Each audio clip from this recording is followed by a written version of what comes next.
Well, in 1985, it's kind of an interesting story. I was driving over towards Valley Park, and as luck would have it, I came upon a stoplight right underneath a tornado siren in St. Louis County at 11 o'clock in the morning, the first Monday of the month when they do the sound test.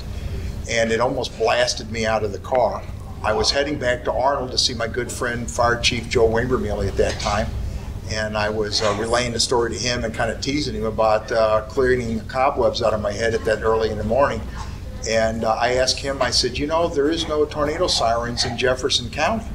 Had we ever thought about getting them? And he got up from his desk, didn't say a word to me, just had a smirky smile on his face, walked over to a file cabinet, went down to the bottom, pulled out an old file that was covered in dust, walked over, threw it on the table, and said, "Here."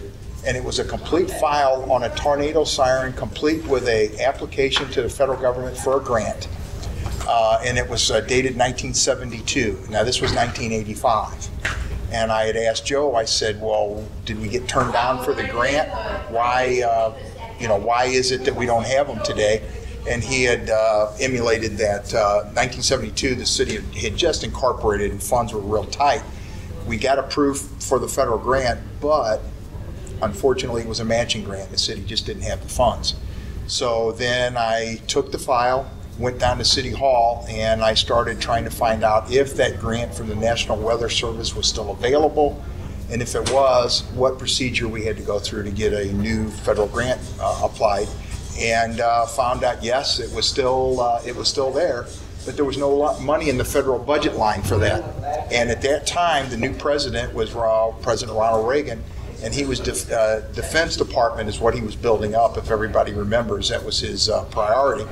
And so the contact that we had on the federal scheme said, "Why don't you apply for air raid sirens under the Department of Defense?" And as crazy as that sounded, that's exactly what we did. And the grant had to be structured. Eric Knoll wrote the grant because he was then the city administrator. He wrote a grant as if the Russians had attacked Arnold. And what provisions would we do if that happened? And why should we be funded for these air raid sirens? And it was kind of comical at the time, but by golly, it worked.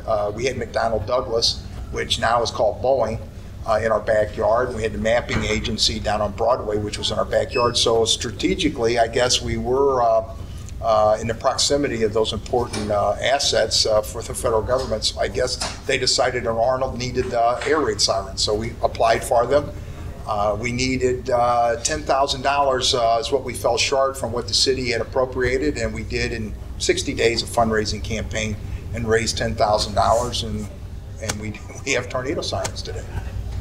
Not only was that important to the community, but for me personally, for the next 30 years, I worked on a lot of community projects. Some we'll talk about today, but that really was the first time that Joe Wimbermealy, Mark Powell, Vernon Sullivan, and Eric Knoll and I collaborated on a project. And significantly, we collaborated on many of them in the next 30 years.